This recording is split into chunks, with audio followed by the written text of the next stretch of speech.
Hello dear student, कैसे हैं आप सभी। आशा करता हूं कि मस्त होंगे, स्वस्थ होंगे और अपनी अपनी परीक्षाओं की तैयारी में लगे होंगे। तो चलिए, आपका आज है 11 बोर्ड एग्जाम जो आपका आने वाला है 2025 में, बहुत ही जल्द होने वाला है।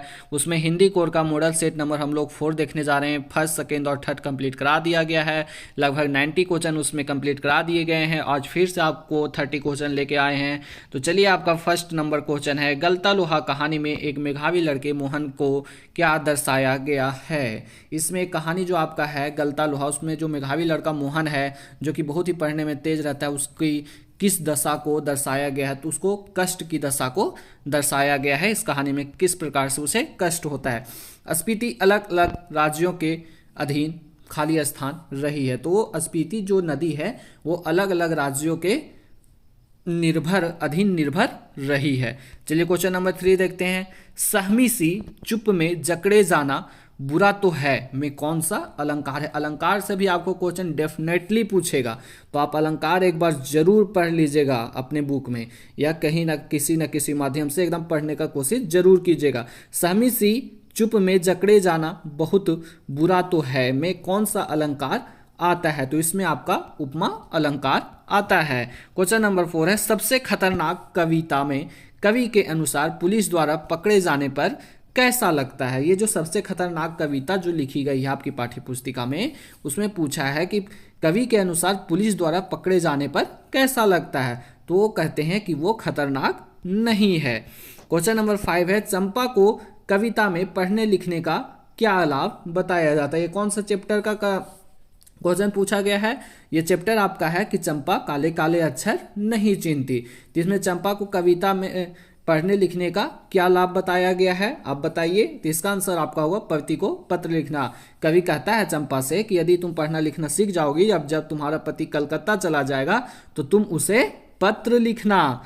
तो इसीलिए वो कहता है कि तुम इसलिए पढ़ो। चंपा कहाँ की एक अनपढ़ बालिका है। आप सभी जानते हैं कि वो एक गांव की अनपढ़ बालिका है जो कि गोबर बाढ़न करती है, गोबर उठाती है, मतलब बांटती है, वैसा ही काम करती है, बाकी वो पढ़ती लिखती नहीं है। कलकत्ते पर बजर गिरे में बजर गिरे द्वारा क्या प्रकट होता है। यो यहाँ पे जो है कविता में, वहाँ पे एक चंपा बोलती है कि कलकत्ते पर बजर गिरे। जो वहाँ पे एक दिया गया है कहानी, उसमें चंपा बोलती है कलकत्ते पर बजर गिरे। तो इसमें क्यों ऐसा वो बोलती है। तो चंपा द्वारा यह मानना है कि कलकत्ते में शोषण हो रहा है। अब वो जो कवि उसको बोल देता है कि तुम्हारा पति चला जाएगा कलकत्ता, तो इसलिए वो कहती है कि नहीं, कलकत्ते पर बजर गिरे।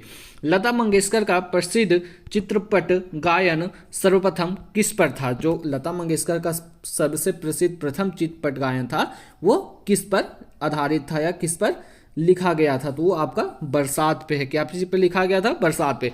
चित्रपट संगीत का मुख्य गुणधर्म क्या है। चित्रपट संगीत जो होता है उसका मुख्य गुणधर्म क्या है। तो उसका मुख्य गुणधर्म है चपलता। क्या है, चपलता है।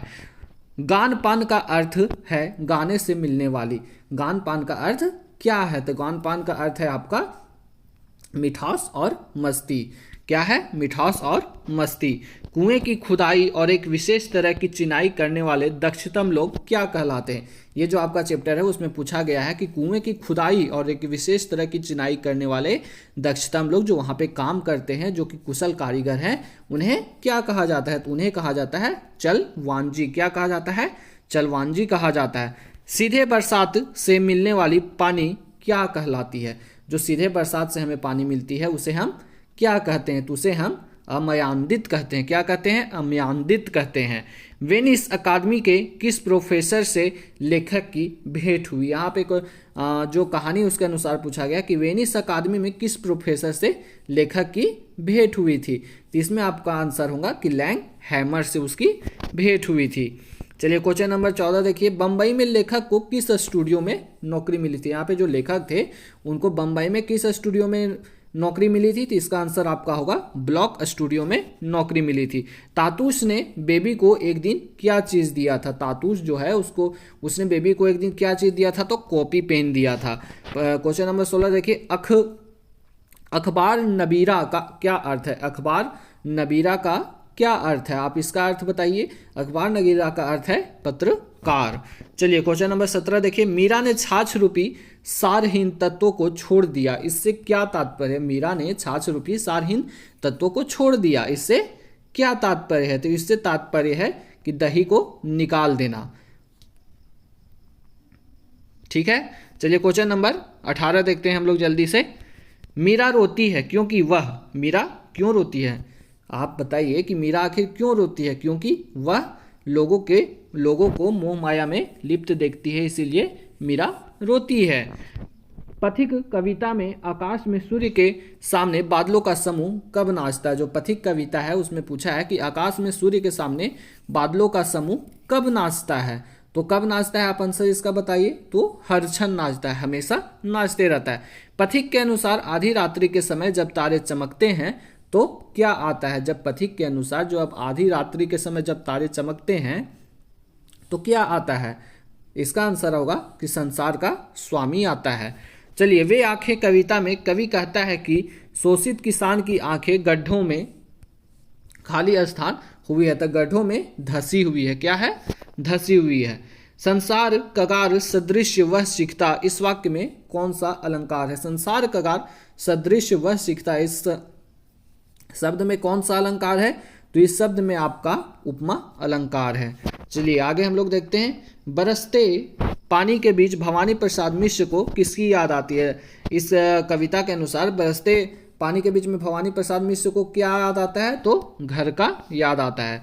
चलिए यहाँ पे एक कोट है, पांचवा मैं हूं अभागा जिसे सोने पर सुहागा। ये किसका है? तो ये पाठ से, किस पाठ से लिया गया है? तो है घर की याद पाठ से। सोने पर सुहागा का क्या अर्थ है? बताइए, सोने पर सुहागा का क्या अर्थ है? तो इसका अर्थ है सबसे प्यारा होना। चंपा के किस बात का ज्ञान नहीं है? चंपा को किस बात का ज्ञान नहीं है? चंपा क्या नहीं जानती है? तो उसे अक्षरों का ज्ञान नहीं है। चंपा काले काले अक्षर नहीं चिंती, कविता के कवि का नाम क्या है? जो चंपा काले काले अक्षर नहीं चिंती, इस कविता के कवि का क्या नाम है? तो कविता कवि का नाम त्रिलोचन है। यहाँ दरखतों में साये में धूप लगती है, ये इसमें कौन सा अलंकार है? यहाँ दरखतों में साये में धूप लगती है, इसमें कौन सा अलंकार है? तो ये विरोधाभास अलंकार। चिराग मयस्सर दस्तखत किस भाषा के शब्द हैं? आप इसको बताइए कि चिराग मयस्सर दस्तखत ये किस भाषा के शब्द हैं? तो ये आपका उर्दू भाषा का शब्द है। दस्तखत मतलब होता है सिग्नेचर करना, चिराग मतलब होता है जो लौ हम लोग जलाते हैं चिराग, उसको चिराग कहते हैं। तो कौन सा शब्द है? उर्दू का शब्द है। चलिए, नींद के आलस्य के कारण अब अक महादेवी के अनुसार मानव क्या भूल जाता है? नींद में आलस्य होता है, उसमें अक महादेवी के अनुसार मानव क्या भूल जाता है? तो वो तीनों चीज, कार्य करना, परिश्रम करना और प्रभु भक्ति, सारा चीज वो भूल जाता है। क्या भूल जाता है? सभी चीज वो भूल जाता है। कवित्री महादेवी मानव के किस अवसर को लाभ उठाना कहती है? कवित्री जो महादेवी वर्मा है वो मानव को किस अवसर का लाभ उठाने के लिए कहती है? तो वो उसे शिव भक्ति का लाभ उठाने का अवसर कहती है। चलिए, बहुत बहुत धन्यवाद, आप यहाँ तक जुड़े रहे।